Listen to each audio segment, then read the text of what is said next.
Muy bien, queridos, estamos leyendo el libro de Habacuc, estudiando el libro de Habacuc toda esta semana. Vamos ahora al capítulo 2, versículos 12 al 14. Ahí está el texto para el mensaje de esta noche. Dice: «Ay de ti que edificas la ciudad con sangre y que la fundas sobre la iniquidad. ¿Acaso no lo ha determinado el Señor de los ejércitos? Los pueblos trabajan para el fuego y las naciones se fatigarán en vano. Y porque así como el mar rebosa de agua, también la tierra rebosará con el conocimiento de la gloria de Dios». ¿Qué mensaje puede haber aquí para ti y para mí? Vamos a hacer un repaso de lo que dijimos en las dos noches anteriores. El libro de Habacuc está lleno de preguntas. Aliás, es la respuesta a una pregunta que el profeta le hace a Dios. Y ya dijimos que el profeta es símbolo de la humanidad, símbolo del ser humano, símbolo del cristiano, símbolo del miembro de iglesia que parece no entender lo que está pasando. Es símbolo de ti, de mí. La pregunta de Habacuc es nuestra pregunta, porque todos nosotros en algún momento de la vida nos hemos preguntado: Dios mío, ¿qué pasa? Dios mío, ¿por qué? ¿Por qué sucede esto? ¿Cuál era la inquietud de Habacuc? Señor, ¿por qué los malos prosperan? ¿Por qué los ricos son cada vez más ricos, los pobres cada vez más pobres? ¿Por qué los que están en tu iglesia sufren cuando si están en tu iglesia, si te aman, si guardan el sábado, si cumplen todo el ritual, deberían estar bien? Pero al contrario, los malos, los del norte vienen ahora a destruirnos? Señor, ¿por qué? Dinos por qué. Y Dios no le responde, sino que lo lleva en visión a contemplar la situación espiritual del pueblo. Y en el tema de anoche vimos que ese pueblo espiritualmente parecía bueno, parecía bien, cumplía todo, guardaba todo, el sábado estaba en la iglesia cantando, alabando a Dios, ofrecían los sacrificios, todo al pie de la letra, pero durante la semana, una vez que salía del templo, no vivían lo que habían hablado, lo que habían enseñado en la iglesia, sino que vivían como cualquier persona que no conociera la palabra de Dios. Y Habacuc entiende que el problema del pueblo es que está en la iglesia, pero está lejos de Dios. Por eso dije anoche, querido, es lindo estar en la iglesia. Si no has tomado tu decisión de bautizarte todavía, hazlo. Yo estoy orando estas noches para que tú te decidas, para que tú le entregues la vida al corazón y el corazón a Dios, para que camines con Él, para que te bautices y seas un buen miembro de iglesia, un buen líder. Tal vez te transformes en un predicador del evangelio. ¡Qué cosa maravillosa podría ser eso!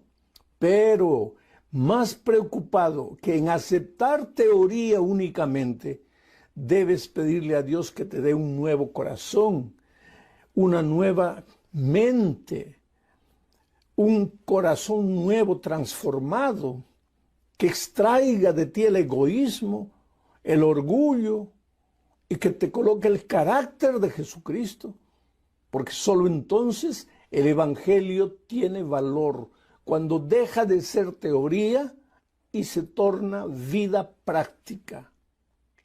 Entonces, esta noche vamos a analizar 4 aspectos del texto. El primer aspecto es el problema de la injusticia. Dice el profeta: «Ay de ti que edificas la ciudad con sangre y que la fundas sobre la iniquidad».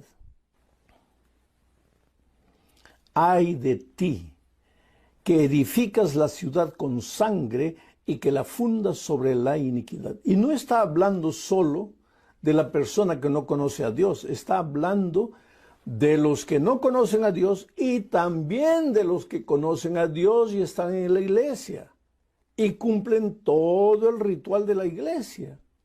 Entre ellos habían personas que edificaban la ciudad con sangre y que fundaban la ciudad con iniquidad. ¿Qué quiere decir eso? Con injusticia. Aquí se está hablando del patrón que ejerce su poder subyugador sobre el empleado, del patrón injusto, del jefe injusto, del gerente injusto, del padre injusto, la madre injusta, del profesor injusto, porque todos nosotros de alguna manera somos líderes, queridos, en el área espiritual, en el área profesional, en la iglesia, en el vecindario. De repente eres presidente del comité de vecinos del barrio, en el mundo político. Todos de alguna manera ejercemos influencia, y la inquietud de Habacuc, lo que él contempla al observar la conducta, el comportamiento de la iglesia y de la gente de sus tiempos, es la siguiente: gente que le da mucha importancia a la religiosidad, al cumplimiento de los detalles. Vamos a guardar esto, vamos a observar esto, vamos a hacer esto, no puedes hacer esto, no puedes hacer aquello.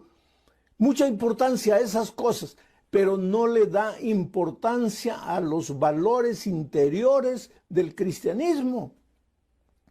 Oh, querido, es importante ir a la iglesia. Es importante ser miembro de iglesia. Es importante cumplir con todo lo que la iglesia nos enseña. Es importante la doctrina, es importante aceptar la doctrina, porque la doctrina es el plan de Dios para tu vida. Es el camino que Dios te presenta para que tú te camines en él y seas feliz.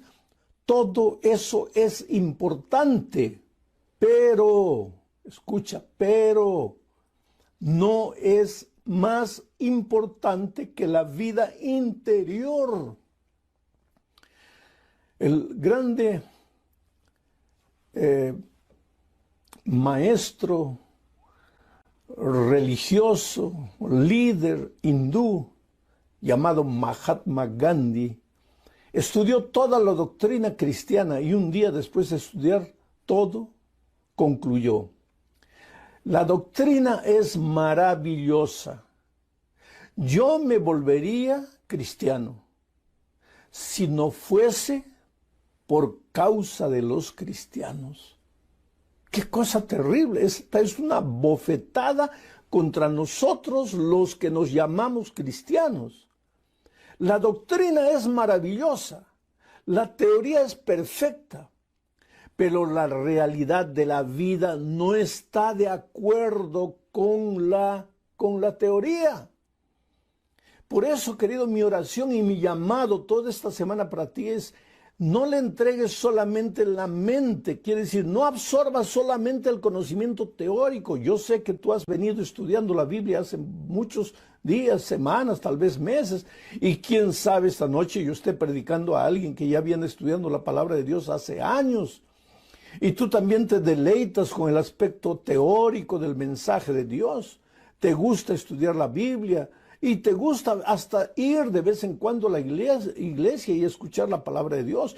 Cuando hay un musical especial, cuando hay un programa especial, estás en la iglesia y hasta apoyas a veces con tus diezmos, con tus ofrendas, pero todavía no has decidido entregarte al Señor Jesucristo. No has dado el paso del bautismo.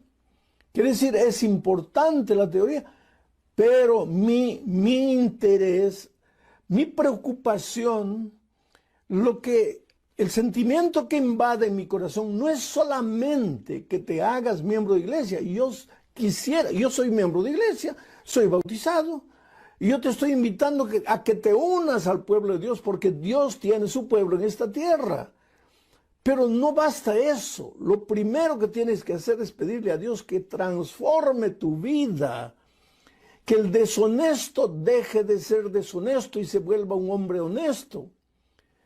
Que el hombre infiel deje de ser infiel y se vuelva un hombre fiel. Que la mujer chismosa deje de ser chismosa y se vuelva una cristiana sincera.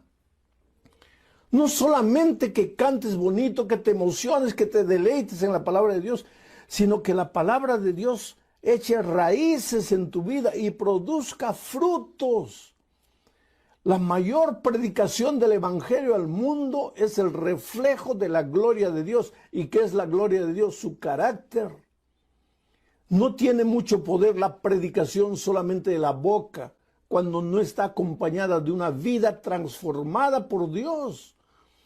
Por eso, antes de pedirle a Dios, Señor, ayúdame a obedecer, ayúdame a cumplir, ayúdame a guardar, nuestra primera oración debería ser, Señor, transforma mi corazón, porque no quiero llevar a la iglesia solamente mi cuerpo. El día de mi bautismo no quiero solo hundir mi cuerpo en el agua, yo quiero llevar mi corazón, mis sentimientos, mis emociones, mis pensamientos.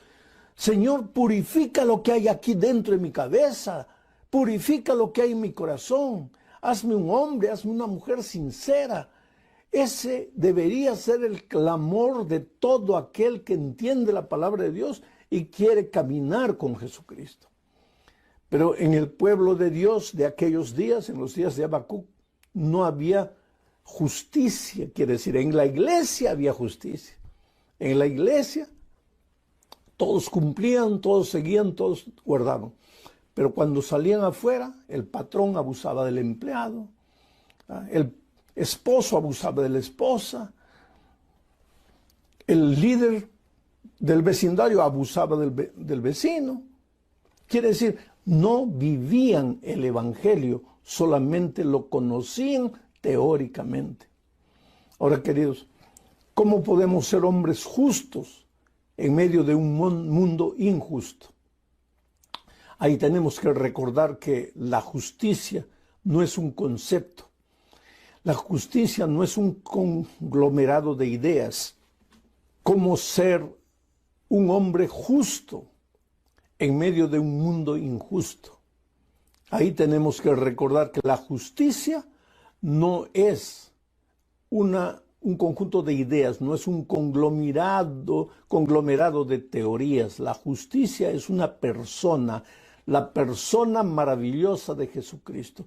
Y si tú quieres ser un hombre justo, un ciudadano justo, un cristiano justo, si tú no quieres limitarte a vivir el cristianismo en la iglesia, pero quieres vivir la justicia, la vida justa todos los días de tu vida, durante la semana, fuera de la iglesia, en tu casa, en el lugar donde trabajas, en la escuela donde estudias, si quieres ser un hombre justo, entonces tienes que convivir con la persona justicia que es Jesucristo. Tienes que entregarle la vida a Jesucristo. Es por eso que noche a noche yo te digo, hijo, ven, entrégate, ríndete, porque tú solo no vas a poder. Tú solo puedes intentar, puedes querer, pero no vas a lograr. ¿Sabes por qué? Porque un día nosotros nos separamos de Dios y al separarnos de Dios nuestro carácter se deformó.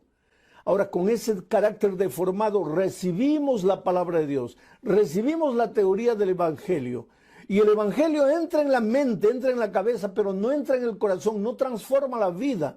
Entonces tú te puedes bautizar, pero sigues siendo el hombre que no ha sido transformado, lleno de teoría bonita, lleno de un evangelio maravilloso para ser predicado, pero no logras vivir. ¿Por qué? Porque estás lejos de Dios.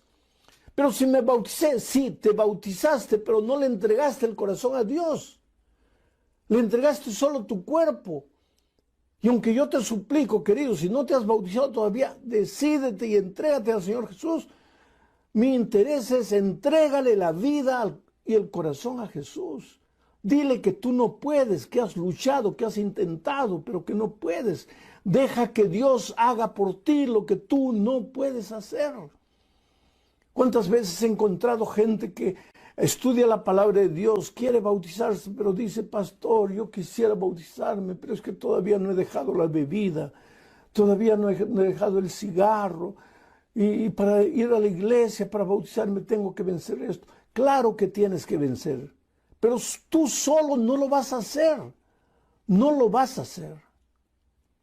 Sabes, yo estaba un día en Santa Cruz de la Sierra, era un final de campaña evangelística, íbamos a bautizar esa tarde, era más o menos 6 de la tarde, ya estaba oscureciendo, y yo salí para tomar aire, estaba haciendo mucho calor. Santa Cruz es uno de los lugares calurosos de Bolivia, estábamos en pleno verano, y cuando salgo al frente, veo a un hombre que estaba fumando en la esquina, y al verme apagó el cigarro inmediatamente. y corrió hacia mí. Y me dice, ay, pastor, qué vergüenza, porque yo soy uno de los candidatos que se va a bautizar.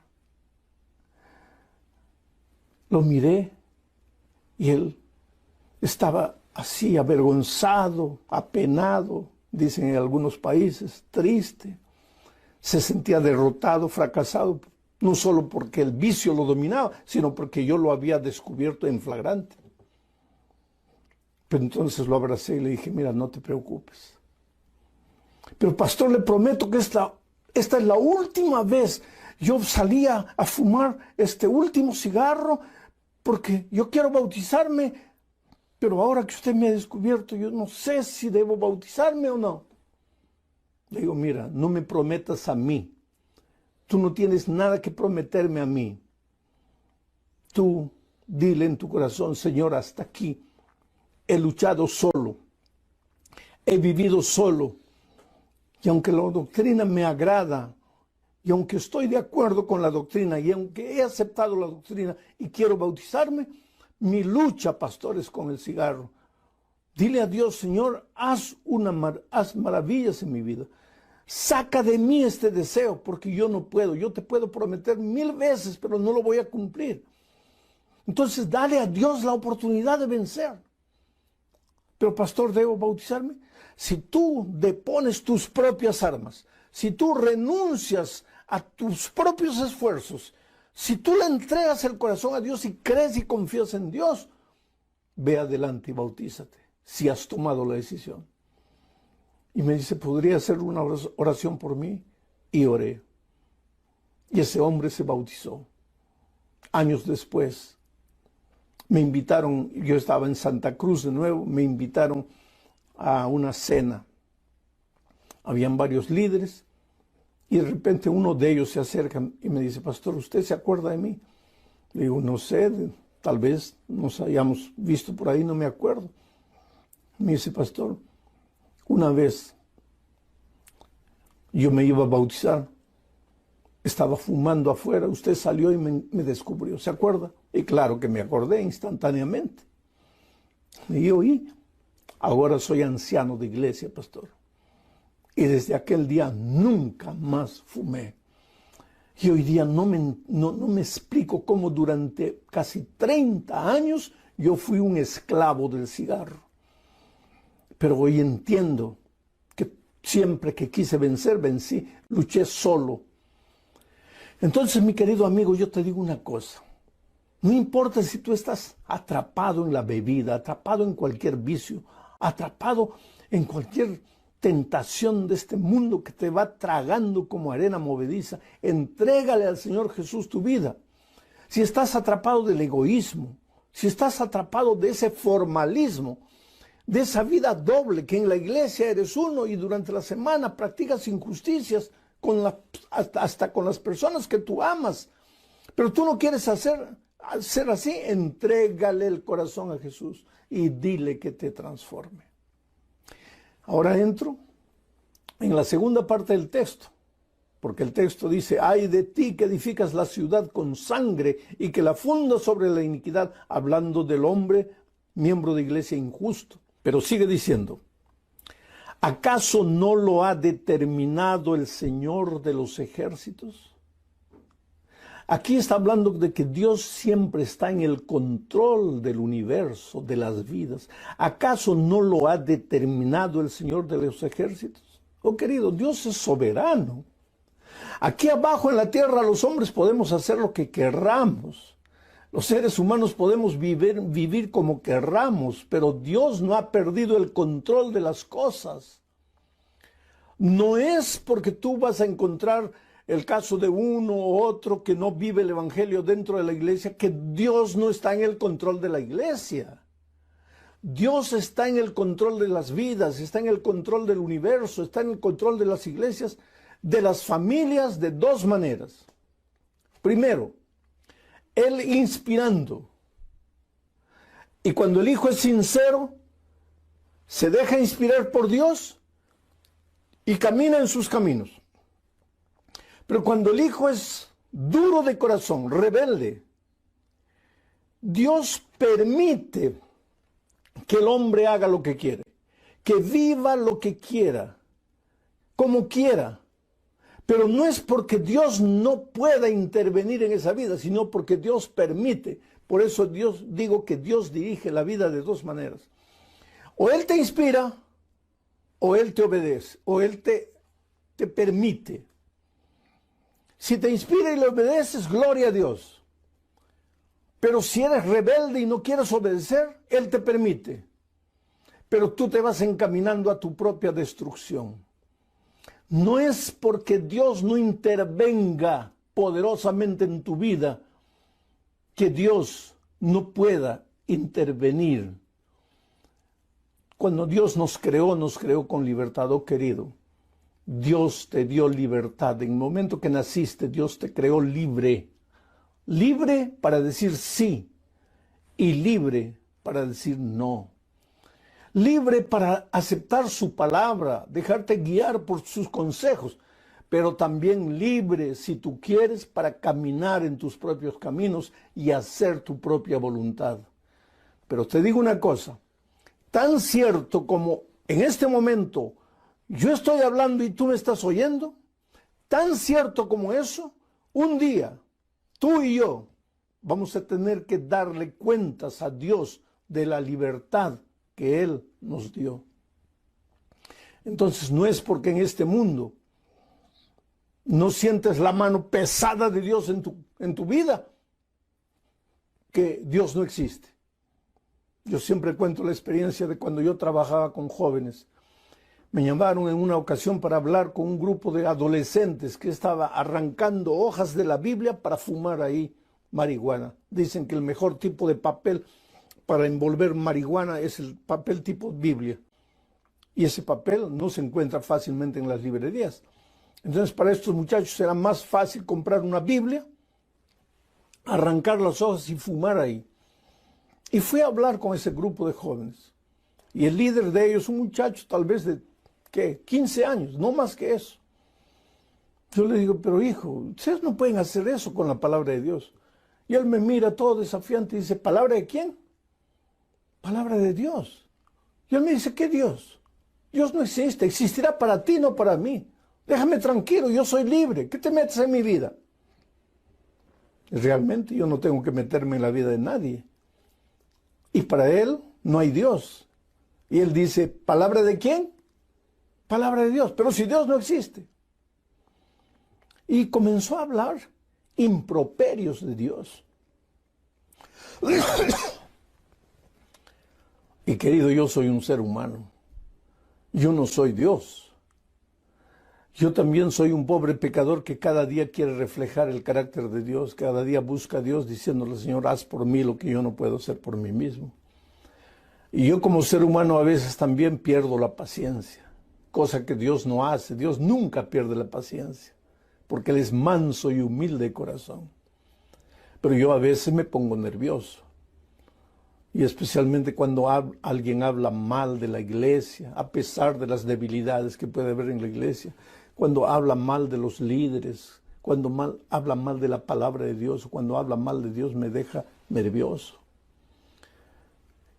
Y él me dice, yo te voy a dar la oportunidad de probarme que Dios existe. Le digo, ¿cómo? Si Dios existe, yo le doy medio minuto, 30 segundos para que me quite la vida.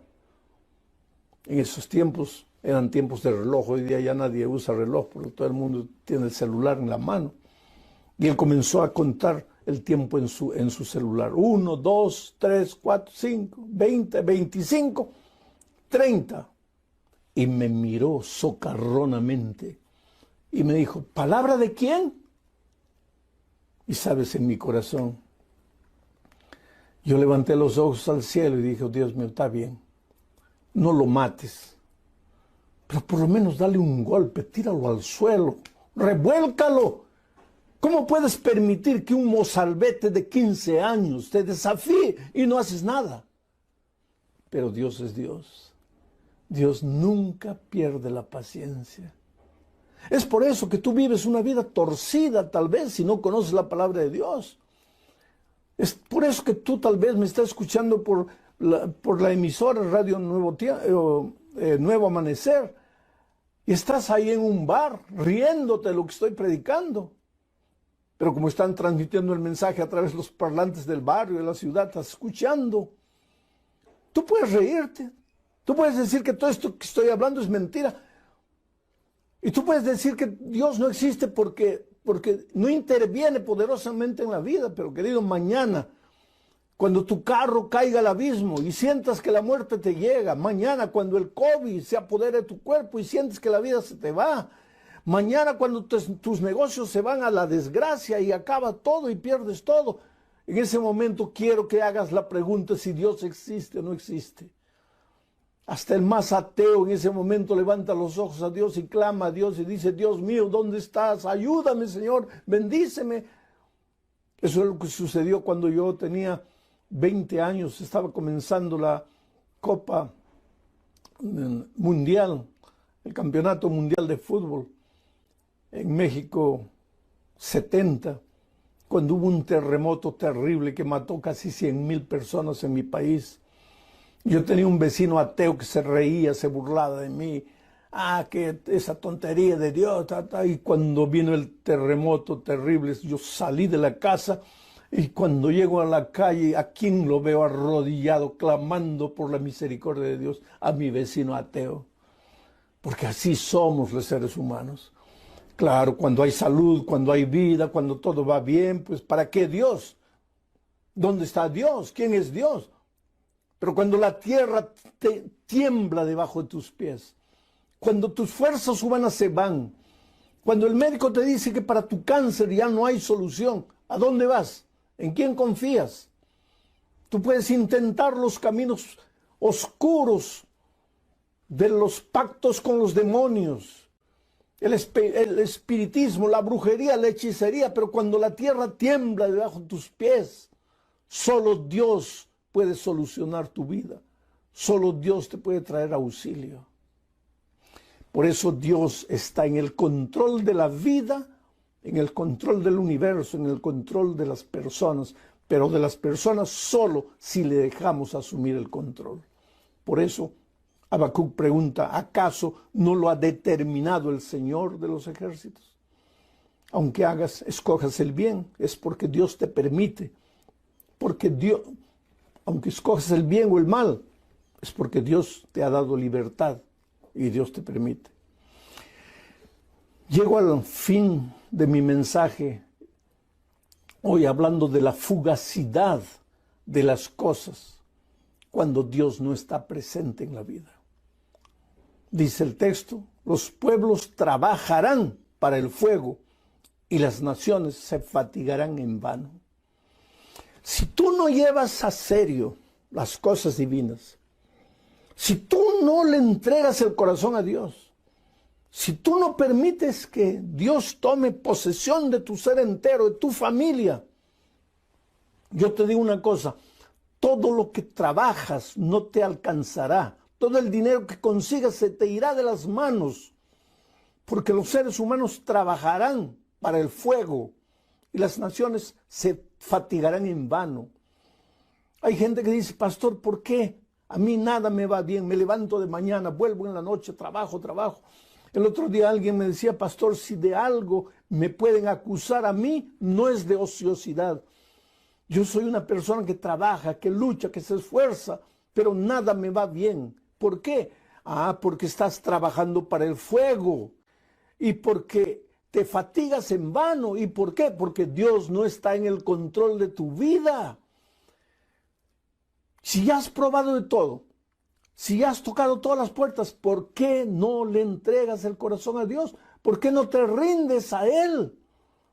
Eso es lo que sucedió con José Miguel Carrión, un dominicano que vive en Juan Ramón de Palenque. No conozco ese lugar. Algún día que vaya a Dominicana quisiera llegar a Juan Ramón de Palenque. Allí nació José Miguel Carrión, un pobre borracho que andaba en la calle, la esposa sufriendo, borracho corriendo atrás de toda mujer que veía, la pobre esposa sufriendo. No era esposa porque no estaban casados, era su conviviente. Y ella en su corazón clamaba: Dios mío, un día podrías hacer un milagro en la vida de José Miguel. Cuando las cosas te parecen imposibles, cuando todo te parece perdido, vuelve los ojos a Dios y clama a Dios. Y sabes que José Miguel un día se encontró con un miembro de la iglesia adventista que le habló de Jesús. Oh, benditos hermanos, benditos cristianos, que cuando se encuentran con alguien, en primer lugar no hablan de doctrina, sino que hablan de Jesús. La doctrina viene después, pero solo Jesús cambia el corazón.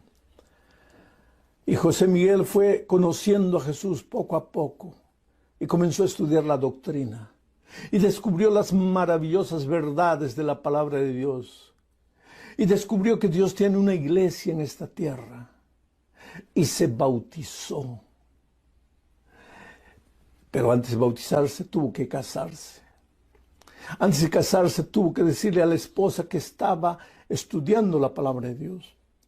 Pero la esposa vio que él estaba dejando